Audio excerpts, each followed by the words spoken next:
Blessed love, let me ask you, family, what's the age of your child or children? Do they attend public school and will be on summer break until September?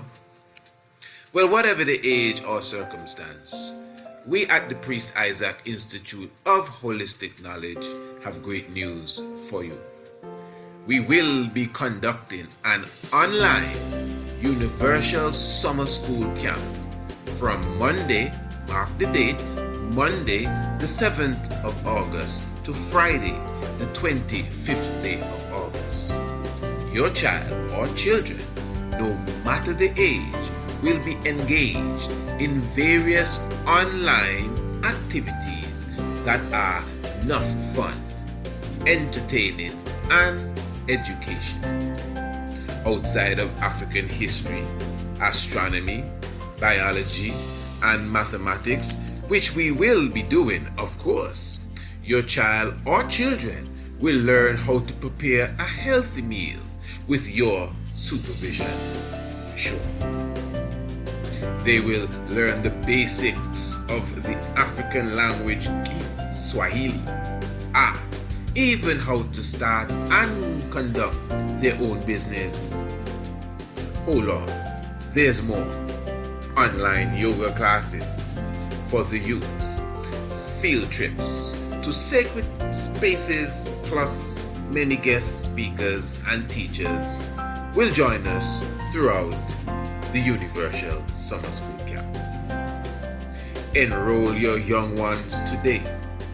If they are up to it, they might even be a special guest co-host on a radio program on Radio Anu. Many people will be listening. Now listen to this. If you are currently or were previously a part of our international homeschool program, you pay nothing to be a part of the Universal Summer School Camp. In fact, if you enroll your young ones into our international homeschool program, that is our international homeschool program, a separate program all by itself, that is months worth of daily classes on different subject areas for your young ones. If you enroll your young ones in our international homeschool program before the 1st of August, your child or children will partake of the summer school camp free, of course. So family, what are we waiting for? This will definitely be a benefit for your youths. It will keep them occupied, plus we promise you convenience as it relates to your time. Do it for them. They will love it. We also have prizes available to be game, tablets, books, etc. for the outstanding youths. There will even be a special tour of the Prime Minister's office here in the nation of Antigua and Barbuda. This is going to be a wonderful summer school camp, universal. So family, you know what to do. For more information, visit our website, priestisaacinstitute.com. That's priestisaacinstitute.com, or give us an email, priestisaacinstitute@gmail.com. Give thanks.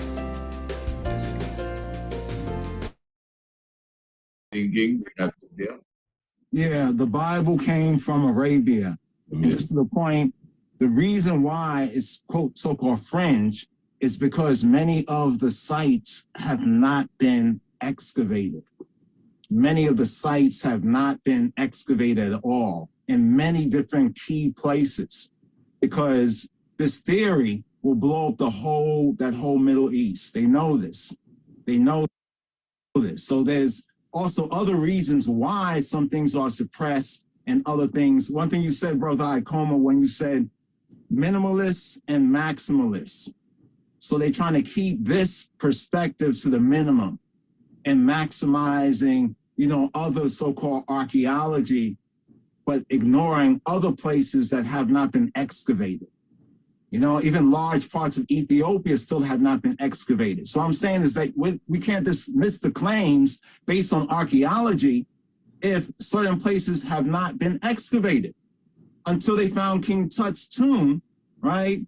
There was one perspective, but then they found a lot of things in the time of His Majesty. They even moved that whole temple during the time of Nasser. They found so much in a recent time, and they say based on the new discoveries, it totally changed a lot of the views of ancient Egypt, the Bible, so forth and so on, because of new archaeology. So it's only a fringe theory because a lot of the facts, at least based on archaeology, cannot be proven, but linguistically, it's already been proven. Textually, it's already been proven. I yield on that right there. And my point about the Quran, one more thing, the point about the Quran was that in 600 AD, in the 600 AD, the time of Muhammad, this view that there was some relation between a Solomon of Israel and the Queen of Sheba, the Queen of the South, was already in circulation in Arabia. So before Islam came up, what was in Arabia? Arabia had a lot of Jewish and Christian populations, not just Jews like Jews of today, but many Arabs. People think that most Arabs are even Muslims. Many of them are, but there's many who are Christians and Jews as well. And that whole region of Arabia and elsewhere was populated by different communities of Jews and Christians, some of them Arabs, some of them other people, some of them natives who can trace their descendancy. But what happened was that in 600 AD, Muhammad and the Quran, it testifies that 600 AD, this story was already known. So howbeit, they're speaking of other people, so they know about these stories. Where did he get these stories from? These stories were already circulating. So this even says that it goes beyond 1260 and the Kebra Nagast in its present form. They were already narratives. This shows us that there's some truth to it, even if one wants to say it's so-called mythological. From the true sense, it's oral tradition. You can't dismiss oral tradition. Oral tradition is a part of it, and also scientific study is a part of it as well. But the Europeans don't own the copyright to science or knowledge or review or criticism or interpretation. And we need to get out of that. That's the point right there. That's why Cernan says that he tries to project and say, we're having trouble. We're not really having trouble. This is light work. We're just being respectful. I yield. Mm-hmm. Can I come forward just with a let me allow you guys to say all that you need to say, because you're taking this reasoning all the way around. I was just about to demonstrate that both Judaism and Christianity were adopted by Ethiopia. I was using His Majesty's speech to verify this, and I'm hearing all kind of reference to all kind of book and archaeology and dancing around that particular point. I need to get you guys to speak with a straight face on that. Yeah, okay, please read. So let me know directly if it is true, according to His Majesty, that when in the Old Testament time, Ethiopia received the law, and when in the New Testament time, she received the gospel. Receive suggests to me that they got it from somewhere. Yeah. I'm saying that it has been adopted into Ethiopia. Are you guys disputing that? Yes. You're disputing it? No. Let me answer him first. Because he said we're bouncing around. He talked about archaeology. We say yes, archaeology, but beyond. No, we're not talking archaeology now. I'm gonna get to that right now. Okay, based on that right there, I have it right here too. Ethiopia and island of Christianity. Are all Ethiopians Christians? Let me ask you that. But we're not talking about No. Answer the question. No, we're not talking about that. Listen, we're reasoning. We're reasoning. You're not dominating this. We're reasoning. You asked me a question. I'm asking you, are all Ethiopians Christians? I have established that point in previous program. So I am the one who we're said in the that. previous program now, but are all Ethiopians Christians? Of course not. Okay. So when His Majesty said that Ethiopia received the law in Old Testament times and the gospel, it does not mean that this was imposed upon everyone, that people was not free in their own beliefs or different tribes. A certain tribe of people, according to analysis, came in. Hold on for a moment. You make it seem like Ethiopia just received the Bible and they start reading the Bible and they say, hey, we need to stop what we're doing and we need to become Jews or we need to become Christians. No, a group of people came forward. You know what I mean? It's people and people, the sociology that we're talking about here concerning Ethiopia, not a religion like Judaism among others or Christianity among Europeans dominating, killing and pillaging and forcing everybody to believe something. No, it's a totally different concept. Perhaps being in some of those European scholars have you looking at projecting on Ethiopia the same thing that happened with European Christians and Jews. It's not the same thing. They didn't just receive a Bible. They didn't just receive a New Testament or Old Testament and said, oh, we all got to become Christians now. No. But who was suggesting that anyhow? A group of people came in. A group of people, we could say a tribe came in amongst the other tribes of Ethiopia, and over time, according to history and the narrative, became one of the dominant unifying forces in Ethiopia. This is what His Majesty is speaking about, not a religious dogmatism or domination of people as we have in the European and other places in the world. So this but who was suggesting it? Was I suggesting that? I didn't say, did I say you were suggesting that? So why are you answering along those lines? Listen, I don't answer. Listen, I'm not your mouth. I'm not your mouth, brother. You asking me, why am I answering this? Like you dominate. We're having a reasoning. So I'm presenting a perspective and you're getting antsy about it. You're trying to project on me, oh, we're struggling. We're not struggling. This is not a struggle. We're reasoning. So I didn't say you suggested anything. I'm giving the audience a perspective that in some way is counter to your perspective. So let it be. Let's reason. To me, that way of responding is taken away from the main focus of what I'm delivering. I'm trying to say what we're reasoning about, or you're delivering. Please let me speak. Please let me speak, man. Because I don't have time for the confusion. I want clarity. I'm trying to get across one simple point. That both of these traditions was adopted by Ethiopia. I'm not saying the whole country had it. I read the same previous program. It is said that Ethiopia have 72 different languages. All right, I've said these things. All these things that you're saying, I've said that on previous programs.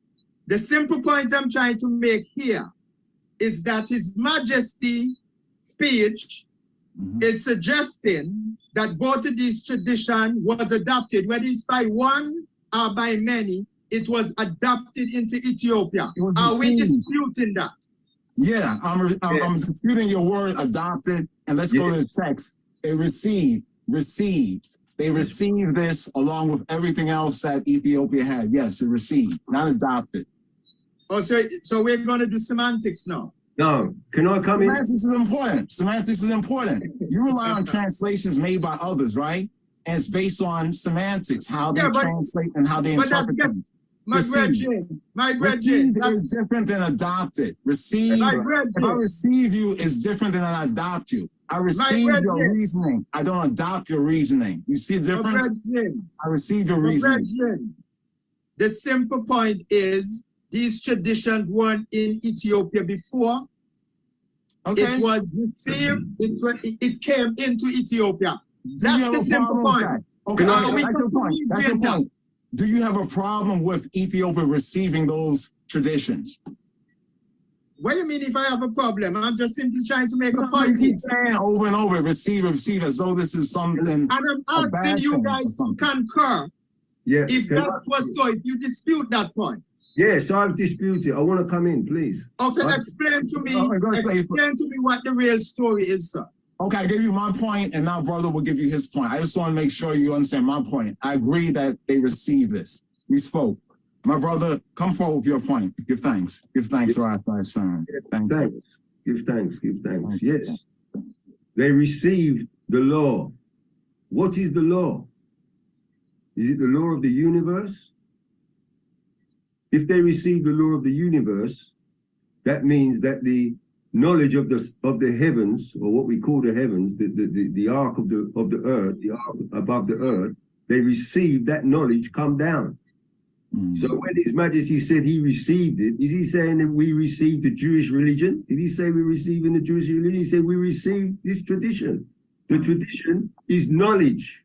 The knowledge is what? Is it the knowledge of the stars, which the sun and the moon and the stars, which they tell us that the Bible is built on the knowledge of that? So this is where I'm coming from. I'm not coming. Hold on, brethren. Let me finish. No, it's just, I'm going to allow you. I just want to put a question to you that you can clarify to me exactly what. Let me finish. Let me make him finish. I said, if you don't want the question, make him see that. Make him see that. He said, good.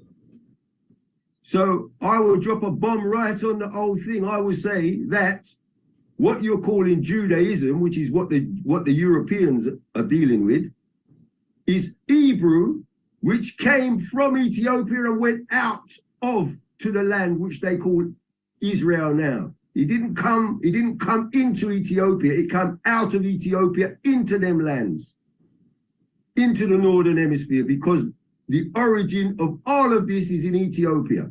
The origin of all things is in Ethiopia. The origin of all knowledge is in Ethiopia. And when I say Ethiopia, I mean the Ethiopian continent also. I'm not talking about particularly that little piece of land we call Ethiopia now, even though that the King of Kings and this royal lineage is there now. Because if you read the Ethiopian king list, you will see that not all of those people in the Ethiopian king list were resident in the place they call Ethiopia now. For instance, even the people of Kerma is in what they call Sudan right now, which they, where there is another set of black African people bringing the knowledge. And I have to bring my brethren, Priest Isaac, in here with the knowledge of Apedimek. This is the knowledge, this is the root of all of this. The root of it all is coming out of there. So when you're saying that Ethiopia received it, that's why I say, where is Jerusalem? Because Jerusalem is the city of peace, which is lowered down from the heavens into the earth. Well, what is the first city, according to history of Kemet, of the text of ancient Kemet? Where is the first city of Jerusalem? It is in a place called Elephantine Island, which was called Yebu. It was the first city of God on earth. It is where the River Nile, the two confluences of the River Nile come into the earth. And everything to do with the Mosiah, to do with the god Tameri, Talakumeri, all of these things are to do with the Nile god Happy. So all of the things that you're saying, my brethren, I'm not, and I don't want to argue with you. It's not, we don't, but I've got another perspective. So before you even know what my perspective is, you're like trying to fight me down, or not what I'm saying down. Well, you don't know what I'm saying because I was trying to build into it. But you're trying to get into arguments over whether European archaeology, because this is the crux of what I am saying, and this is the crux of, I don't want to speak for Russell Adonis, but just listening to what you said, he's saying also that the paradigm, what you're using to give credit, to challenge the credibility of Ethiopian history is Europeans, the same people who we're fighting against as Rastafari. You're using their academia to fight against Rasta. Or not say Rasta, I will say Rasta, because you're saying His Majesty, if you're saying what you're actually saying is His Majesty's lineage is myth, it's not real. Blessed love, let me ask you, family, what's the age of your child or children? Do they attend public school and will be on summer break until September? Well, whatever the age or circumstance, We at the Priest Isaac Institute of Holistic Knowledge have great news for you. We will be conducting an online Universal Summer School Camp from Monday, mark the date, Monday the 7th of August to Friday the 25th day of August. Your child or children, no matter the age, will be engaged in various online activities that are enough fun, entertaining, and educational. Outside of African history, astronomy, biology, and mathematics, which we will be doing, of course, your child or children will learn how to prepare a healthy meal with your supervision. Sure. They will learn the basics of the African language Swahili, even how to start and conduct their own business. Hold on, there's more. Online yoga classes for the youth, field trips to sacred spaces, plus many guest speakers and teachers will join us throughout the Universal Summer School Camp. Enroll your young ones today. If they are up to it, they might even be a special guest co-host on a radio program on Radio Anu. Many people will be listening. Now listen to this. If you are currently or were previously a part of our international homeschool program, you pay nothing to be a part of the Universal Summer School Camp. In fact, if you enroll your young ones into our international homeschool program, that is our international homeschool program, a separate program all by itself, that is months worth of daily classes on different subject areas for your young ones. If you enroll your young ones in our international homeschool program before the 1st of August, your child or children will partake of the summer school camp free, of course. So family, what are we waiting for? This will definitely be a benefit for your youths. It will keep them occupied, plus we promise you convenience as it relates to your time. Do it for them. They will love it. We also have prizes available to be gained, tablets, books, etc. for the outstanding youths. There will even be a special tour of the Prime Minister's office here in the nation of Antigua and Barbuda. This is going to be a wonderful summer school camp, universal. So family, you know what to do. For more information, visit our website, priestisaacinstitute.com. That's priestisaacinstitute.com, or give us an email, priestisaacinstitute@gmail.com. Give thanks. That's it.